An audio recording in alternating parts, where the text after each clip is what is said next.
What does Mental Health Day mean to you?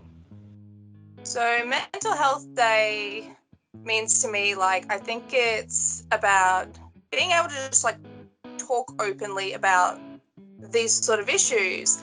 And I think it's just about like raising awareness about how, it is okay to have these feelings and that. And there is like so much help out there. And I think the more we share our stories, the more we connect. And I just think it'll just be a great kind of platform to just help each other, like especially during this sort of time, but just in life in general.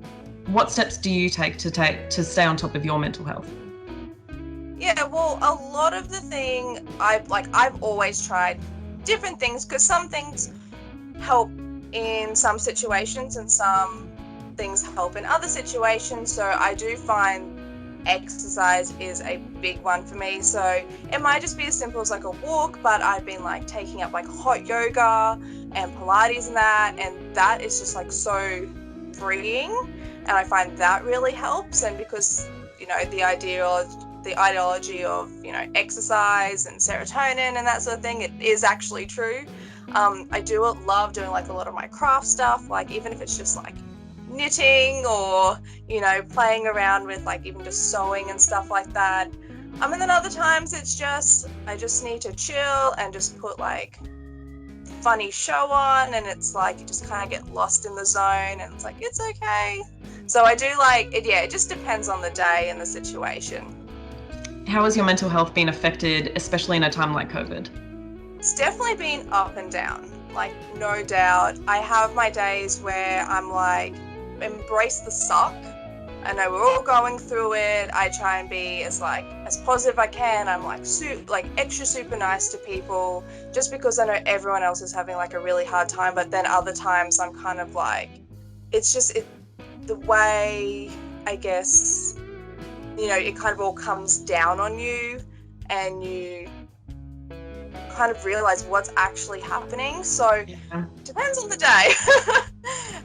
But yeah, especially like when I was sort of like didn't have work, being casual and we weren't working, I was just kind of like at home. I didn't want to go out. I wanted to do the right thing. So being isolated by four walls was really kind of confronting, and I had a lot of like different realizations about different things and just kind of really self-reflecting, which came at good and bad. But I just thought, embrace it and like go through the emotions because, there are other people out there worse, but I've also got to like think, okay, well, I'm in this situation too. So it was a really up and down sort of thing that I kind of been battling with.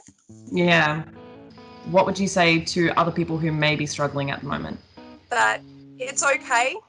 It's okay to feel how you're feeling.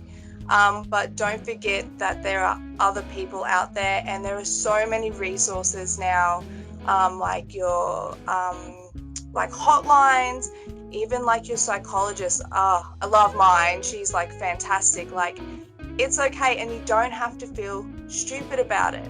They're there to help you. And even like the hotlines, they're there to help you as well. Even if you feel like you have no one you can actually talk to, they are there. And it's gonna be okay. You don't think it will be, and it's a long road, but you will get there. There is a light at the end of the tunnel. What have you learned throughout your own journey with mental health? I've learned definitely you've got to look after yourself. You really, really do. Because without, looking after yourself, things around you aren't gonna go so well. I've just learned that even still, it's okay to be sad sometimes. It doesn't mean you're down, which is something I've had to learn a lot about. Like, it's okay. Sometimes things do make you sad. It doesn't mean you're depressed, especially when you feel like you're getting better. And then you're like, oh no, I'm just having a bad day.